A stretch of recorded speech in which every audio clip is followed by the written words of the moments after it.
La venganza de una madre. El vapor del agua hirviendo aún flotaba en el aire cuando vi las ampollas formarse instantáneamente en la delicada piel de mi hija. Los gritos de mi nieto Mateo resonaban en mis oídos incluso semanas después de ese terrible día. Cuando finalmente pude ver a Lucía 3 semanas más tarde, las cicatrices en su brazo me hicieron hervir la sangre tanto como el agua que su marido había usado para marcarla. Esa noche tomé una decisión que cambiaría todo. Hice una sola llamada. A la mañana siguiente, Ramón me telefoneó rogando perdón, pero los engranajes ya estaban en movimiento y no había vuelta atrás. Mi tienda olía a canela esa tarde de octubre. Estaba organizando nuevos bordados cuando la silueta de Lucía apareció en la puerta. Mi corazón siempre se llenaba de alegría al verla, pero ese día algo era diferente. A pesar del calor sofocante, llevaba una blusa de mengue larga y su rostro, normalmente radiante, parecía apagado como una vela muriendo. Lucía había sido mi orgullo, mi esperanza. Desde pequeña soñaba en grande, quería estudiar, viajar, conocer el mundo más allá de nuestras montañas. Lo había logrado. Se graduó como maestra, se casó con Ramón, un ingeniero de familia influyente, y tuvieron a Mateo, mi precioso nieto de 7 años. Pero ahora, al abrazarla, sentí su cuerpo tensarse bajo mi contacto.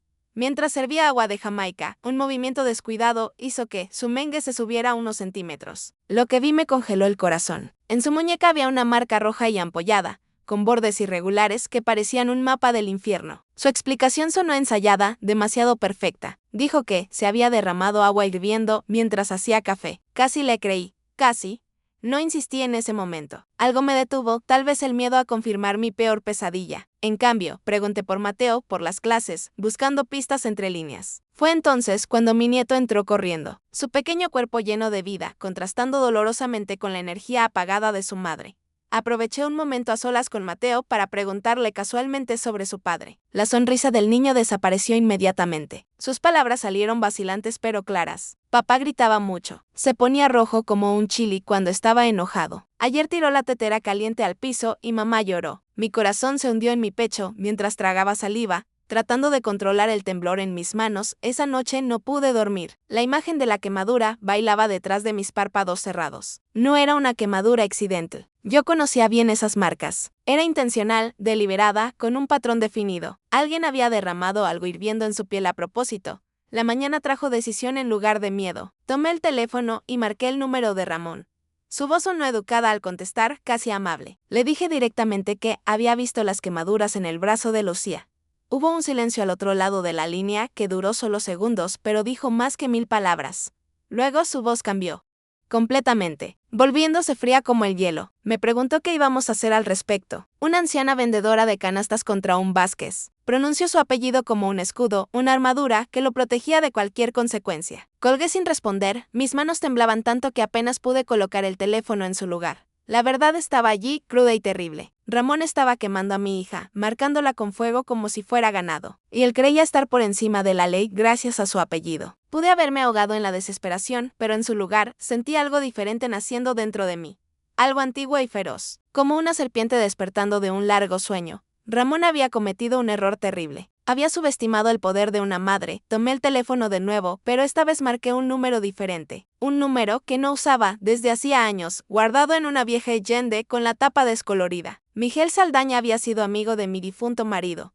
Un hombre que conocía los rincones oscuros de la ley. Contestó como si hubiera estado esperando mi llamada todos estos años. 3 días después, nos encontramos en un café en el centro histórico de Morelia. Miguel llegó puntual como siempre. Su cabello estaba más canoso, su rostro más marcado, pero sus ojos seguían siendo los mismos. Deslicé sobre la mesa un sobre con fotos que había tomado mientras Lucía dormía en mi casa. Imágenes de quemaduras en sus brazos, algunas recientes, otras cicatrizando. Formando un mapa de sufrimiento en su piel, Miguel examinó cada foto con expresión impasible. Pero noté cómo sus dedos apretaban el papel con fuerza creciente. Le expliqué que Ramón creía poder hacer esto porque su familia controlaba la mitad de la ciudad. Miguel asintió lentamente. Los Vázquez compraban jueces como quien compra toties en la plaza. La policía no iba a ayudar, me preguntó qué quería. Respondí simplemente, justicia. La palabra flotó entre nosotros, densa como el humo. Miguel guardó las fotos y me advirtió que la justicia no era gratis ni limpia. Pensé en Lucía, en la niña que acuné en mis brazos, en las quemaduras en su piel, en el futuro de Mateo creciendo, donde la violencia era rutina. Le dije que estaba segura. Miguel se levantó, guardando el sobre en su saco. Me dijo que no lo buscara, que cuando fuera el momento, él me encontraría. Mientras lo veía partir, sentí que acababa de poner un engranaje en movimiento.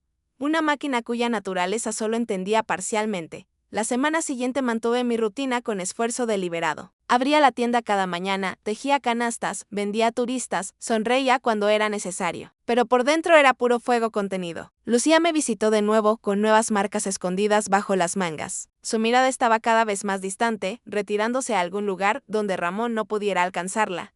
Quería gritarle que la ayuda estaba en camino, pero me contuve. Cualquier cambio podría alertar a Ramón. En cambio, apliqué crema de aloe vera en las quemaduras más recientes, algunas con la forma perfecta de cucharas de metal calentadas, y me tragué mis lágrimas. Lucía susurró que estaba bien, que se lo merecía, que era una pésima esposa. Sus palabras casi me rompieron. Era la voz de él, hablando a través de ella, las mentiras que plantaba en su mente mientras le quemaba el cuerpo. Me mordí la lengua hasta sentir el sabor metálico de la sangre. No era el momento de contradecirla. Era el momento de esperar. 2 semanas después de mi conversación con Miguel, noté un coche negro estacionado en la esquina opuesta a mi tienda. Se quedó allí todo el día. Al día siguiente apareció de nuevo. Nunca vi a alguien entrar o salir, pero sabía que estaba siendo observada. Extrañamente, esa presencia silenciosa me calmaba. Significaba que Miguel no había olvidado que los engranajes estaban girando. Fue un miércoles cuando Ramón apareció en mi tienda. Entró como si el lugar le perteneciera, su traje caro y reloj de oro contrastando con las paredes desgastadas. Dio la vuelta tocando las artesanías con desdén, haciendo comentarios sobre las visitas frecuentes de Lucía.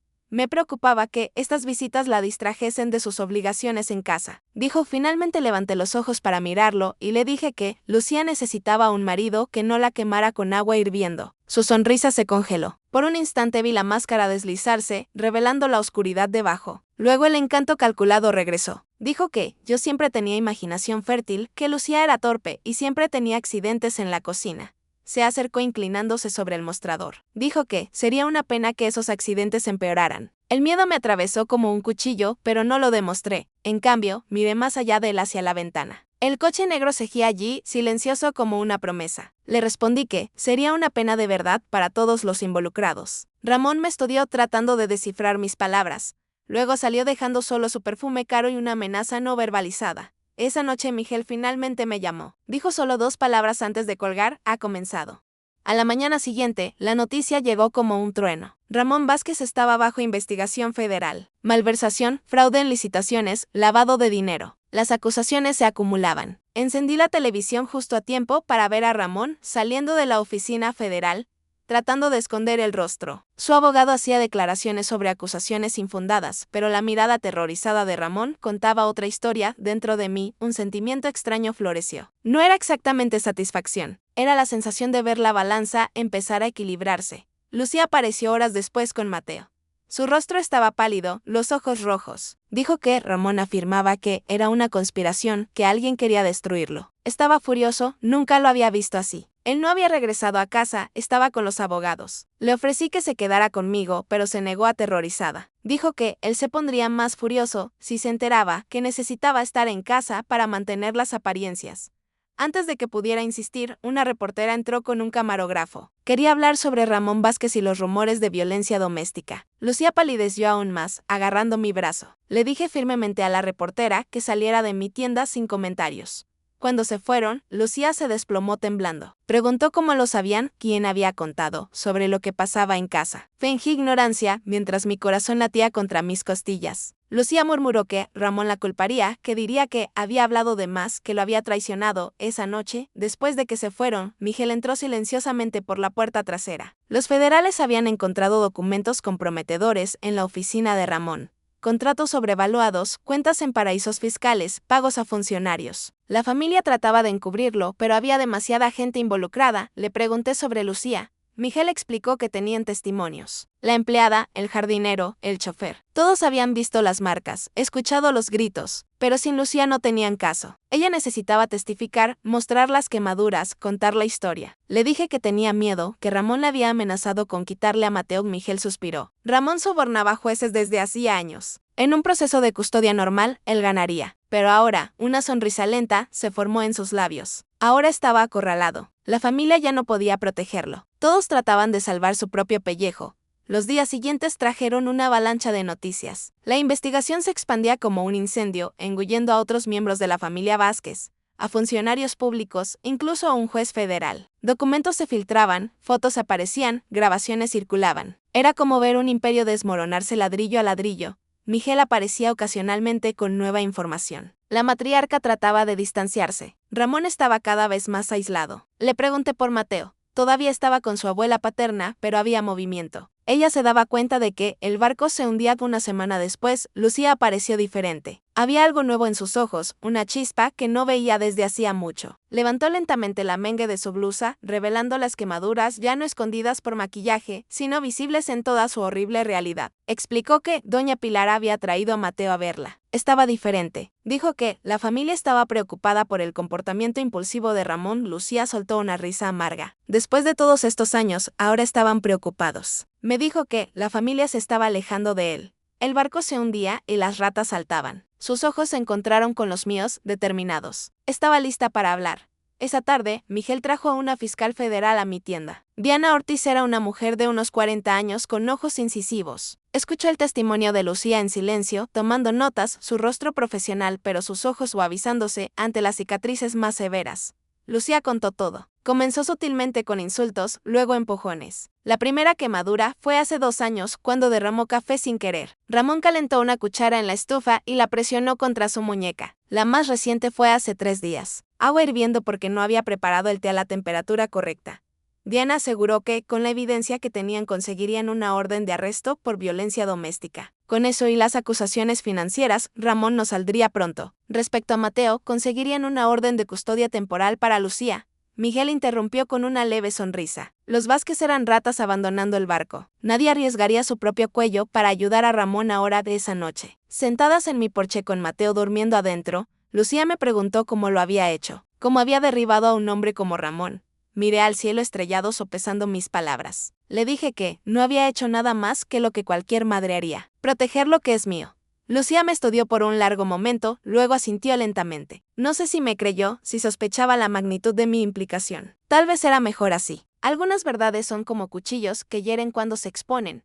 A la mañana siguiente vimos por televisión el arresto de Ramón. Salió entre policías federales, el rostro contorsionado en una máscara de odio. Por un momento, miró directamente a la cámara como si pudiera verme. Gritó que esto no había terminado, que no sabían con quién estaban tratando. Lucía tembló a mi lado, pero se mantuvo firme. Los días se convirtieron en semanas. El caso se volvió un escándalo nacional. Otros miembros de la familia fueron implicados. Antiguos aliados se volvieron contra él, ofreciendo testimonios a cambio de inmunidad. El imperio se desmoronaba como un castillo de arena. Lucía y Mateo se quedaron conmigo. Lentamente vi a mi hija regresar. No la misma de antes, porque algunas heridas nunca sanan por completo, pero una versión más fuerte, más resiliente. Volvió a dar clases en una escuela cerca de mi tienda. Mateo hizo nuevos amigos, su risa resonando por la casa.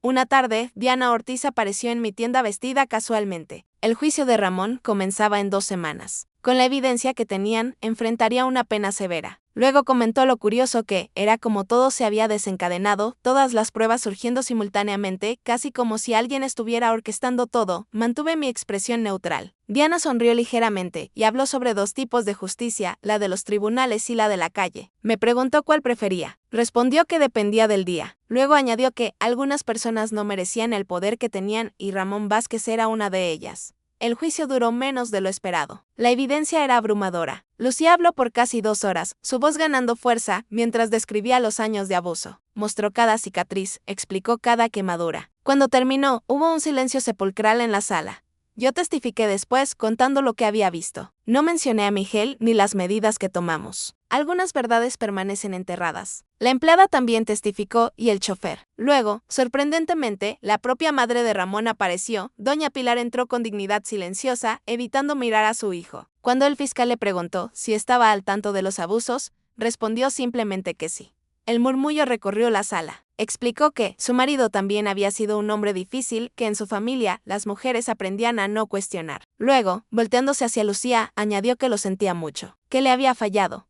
Cuando el juez pronunció la sentencia, 18 años por violencia doméstica más 12 por los crímenes financieros, Ramón solo me miró. Una mirada larga y calculada que me estremeció. Murmuró que esto no había terminado. No era una amenaza vacía, era una promesa. 3 meses después, la vida había encontrado un nuevo ritmo. Entonces Miguel apareció con noticias graves. Hubo un intento de fuga. Ramón y otros 2 prisioneros. Los guardias los interceptaron a tiempo, pero Ramón venía hacia nosotros. Encontraron mapas, notas. Había planeado todo cuidadosamente. Fue transferido a una prisión de máxima seguridad en otro estado, pero Miguel advirtió que eso no significaba que estuviéramos a salvo. Aún tenía contactos, gente que le debía favores. Esa noche no pude dormir, imaginando asesinos en cada ruido. Fue Lucía quien propuso la solución. Irnos de Morelia, empezar de nuevo en otro lugar. Le dije que significaba abandonar todo. Ella sintió con determinación. Era la única manera de ser realmente libres. Mientras estuviéramos allí, siempre seríamos las víctimas de Ramón Vázquez. En otro lugar podríamos ser solo nosotros mismos.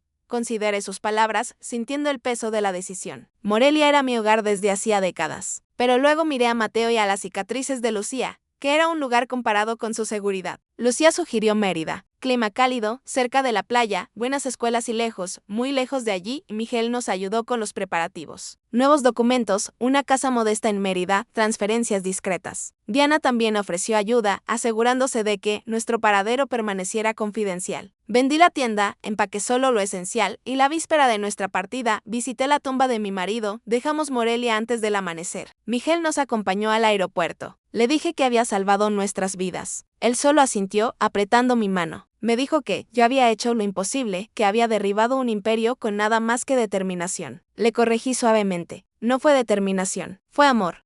Mérida nos recibió con calor húmedo y colores vibrantes. Lucía encontró trabajo en una escuela bilingüe. Mateo se adaptó rápidamente, haciendo nuevos amigos. Yo monté un pequeño taller donde continué tejiendo canastas. Pronto, los turistas descubrieron mi trabajo, los meses se convirtieron en años. Las cicatrices de Lucía se aclararon. Mateo creció convirtiéndose en un adolescente pensativo con talento para el dibujo. Nuestras vidas encontraron un ritmo, una paz que jamás imaginé posible. Ocasionalmente llegaban noticias de Morelia. Miguel llamaba de vez en cuando. Diana enviaba tarjetas de Navidad. Ramón permanecía en prisión, su imperio desmantelado, su familia dispersa. La justicia había prevalecido, eso pensábamos. Fue un jueves común cuando nuestra paz se alteró. Estaba en el porche tejiendo cuando noté el coche negro con vidrios oscuros estacionado al otro lado de la calle. Algo en la manera en que permanecía allí despertó un escalofrío de memoria. El coche permaneció toda la tarde sin moverse. Cuando Lucía llegó con Mateo, le mencioné el vehículo. Ella se congeló. Probablemente no era nada, dijo forzando una sonrisa. Pero esa noche revisó las cerraduras 3 veces. A la mañana siguiente, el coche había desaparecido, pero mi paranoia aumentó. Llamé a Miguel usando el número de emergencia. Me preguntó si estaba segura del coche negro. Le dije que absolutamente. Hubo silencio. Ramón todavía estaba en prisión, dijo finalmente, pero su madre, doña Pilar, había fallecido hacía 2 meses. En el testamento le dejó todo a Alfonso Vázquez, un primo leal a Ramón. Los días siguientes, el coche apareció de nuevo, siempre a distancia, siempre observando. Comencé a acompañar a Lucía y Mateo a todos lados, mis ojos constantemente revisando sobre mis hombros. Fue Mateo quien finalmente lo vio. Ese hombre nos está siguiendo, dijo señalando a un hombre de mediana edad. Estaba en mi escuela ayer y en el restaurante hoy. El hombre era alto, delgado, con la misma arrogancia que Ramón. Alfonso Vázquez, esa noche tomamos una decisión. No podíamos seguir huyendo. Si Alfonso nos había encontrado, otros también podrían. Necesitábamos enfrentarlo, concluyó Lucía. De una vez por todas, Miguel llegó 2 días después trayendo a Diana. Se hospedaron en un hotel cercano. Alfonso Vázquez había llegado a Mérida hacía 3 semanas, confirmó Miguel. Había estado visitando a Ramón regularmente. Sabían que nos estaba buscando, pero no podían arrestarlo por estar en la misma ciudad. Formamos un plan. No huiríamos. Esta vez prepararíamos una trampa. Diana organizó vigilancia policial. Miguel contrató guardias privados. Y yo compré un pequeño revólver. Miguel me enseñó a usarlo en un campo aislado. Mis manos temblaban con cada disparo, pero seguí practicando hasta que el peso del metal se volvió familiar. 2 semanas después, Alfonso hizo su movimiento. Era domingo por la mañana. Lucía y Mateo habían salido para la misa, dejándome sola como carnada. Estaba preparando café cuando escuché a alguien forzando la puerta trasera. Lentamente tomé el revólver del cajón. Me coloqué contra la pared, respirando profundamente. La puerta se abrió. Pasos silenciosos cruzaron la lavandería. Luego él apareció. Alfonso Vázquez, alto y elegante, con la misma mirada de superioridad de toda la familia. Me saludó con falsa cordialidad. Por fin nos encontramos, dijo. Mantuve el arma apuntada hacia él. Le pregunté qué quería. Sonrió. Solo conversar. Ramón le mandaba saludos. Le dije que su primo estaba donde pertenecía y allí se quedaría. Alfonso caminó casualmente examinando los portarretratos. Me dijo que Ramón le había dicho que yo era la verdadera arquitecta de su caída, una simple vendedora de artesanías que derribó el Imperio Vázquez. Le pregunté qué quería. Justicia, respondió. Ojo por ojo. Ramón lo había enviado a destruir mi vida. Fue entonces que noté el brillo metálico en su mano, un cuchillo largo y afilado. Mi corazón se aceleró, pero mantuve la compostura. Le dije que no iba a lastimar a mi familia. Alfonso se rió fríamente. No pretendía lastimar a nadie, solo llevarle un mensaje a Ramón de que su venganza había sido consumada. Escuché sirenas a lo lejos. Miguel y Diana habían detectado la invasión, pero Alfonso también las escuchó. Su rostro se contorsionó de furia. Usted planeó esto. Si se va avanzando hacia mí, no dudé. El entrenamiento de Miguel tomó el control. 2 disparos. El primero le dio en el hombro, el segundo en la pierna. Alfonso cayó, el cuchillo tintineando en el piso. La policía llegó minutos después. Mientras los paramédicos atendían a Alfonso, yo permanecí sentada en el porche. Mi cuerpo temblaba incontrolablemente, la adrenalina disipándose. Diana se sentó a mi lado. Se acabó, dijo. De verdad esta vez, encontraron evidencia en el hotel de Alfonso. Cartas de Ramón detallando todo el plan. No solo quería asustarnos, quería eliminar a los testigos. Con esto, Ramón enfrentaría nuevas acusaciones. Su sentencia sería extendida, probablemente para el resto de su vida, esa noche. Después de que todos se fueron, me senté en el porche con Lucía y Mateo. El cielo estaba despejado, salpicado de estrellas que parecían infinitamente más brillantes. Lucía sostuvo mi mano. Pude haber muerto hoy, dijo suavemente. Pero no morí, respondí. Y ahora él nunca más nos alcanzará. 6 meses después, nuestra vida había encontrado un nuevo ritmo. Lucía recibió un ascenso. Mateo decidió que quería estudiar Derecho para ayudar a personas como nosotros. En cuanto a mí, abrí una pequeña tienda en el centro histórico, no solo para vender artesanías, sino para enseñar. 2 veces por semana ofrecía clases a mujeres vulnerables. Una joven llegó con el rostro marcado por moretones. Reconocí en ella el mismo miedo que había visto en Lucía. Después de la clase le ofrecí café. Ella aceptó vacilante, sus ojos revisando constantemente el reloj. Le dije que podía ayudar si quería. Gabriela, ese era su nombre, se echó a llorar. Me contó sobre su marido violento, sobre el miedo constante. Le pregunté si creía que no había salida. Ella asintió. Yo también lo pensaba una vez, le dije levantando mis mangas para mostrar mis propias cicatrices. Pero no estamos solas. Nunca estamos realmente solas. Llamé a Diana, quien trabajaba en una organización de defensa de los derechos de las mujeres. Al día siguiente, Gabriela tenía un lugar seguro, asesoramiento legal y el primer destello de esperanza en años. Así nació el Santuario de las Tejedoras. No oficialmente, sino como una red silenciosa de mujeres ayudando a otras mujeres. Mi tienda se convirtió en más que un negocio. Se convirtió en un refugio donde las mujeres marcadas por la violencia podían encontrar un camino hacia la libertad. Lucía se unió ofreciendo asesoramiento psicológico. Mateo ayudaba con cuestiones técnicas. Miguel y Diana seguían siendo aliados distantes pero presentes. Un ciclo se había cerrado. El dolor que habíamos vivido se transformó en propósito, en sanación no solo para nosotras, sino para otras. 3 años después del incidente con Alfonso, Lucía y yo estábamos sentadas en el porche observando el cielo. Mateo estudiaba dentro. Lucía preguntó si alguna vez me había imaginado cómo habría sido nuestra vida sin Ramón. Consideré la pregunta balanceándome en la mecedora más tranquila, respondí. Menos dolor, menos cicatrices. Pero también sin Mateo, añadió Lucía. Sin el santuario, sin todas las mujeres a las que ayudamos. Miré a mi hija, ya no la joven asustada, sino una mujer fuerte con propósito. No elegimos las heridas que recibimos, dije finalmente. Pero podemos elegir qué hacemos con ellas después. Lucía sintió apoyando su cabeza en mi hombro. Dijo que tal vez la verdadera justicia no fue cuando arrestaron a Ramón. La verdadera justicia era esto. Estar aquí viviendo bien, ayudando a otras. Transformando lo que él quería que fuera nuestra destrucción en fuerza para otras mujeres. Sus palabras tocaron algo profundo en mí. Durante años pensé en la justicia como castigo. Pero Lucía tenía razón. La verdadera justicia era más profunda. Era la transformación del dolor en propósito, del miedo en valentía, del silencio en voz. Esa noche me detuve frente al espejo. El rostro que me miraba era el de una mujer de casi 70 años, con cabello completamente canoso y manos envejecidas. Pero también el rostro de una guerrera, de una sab.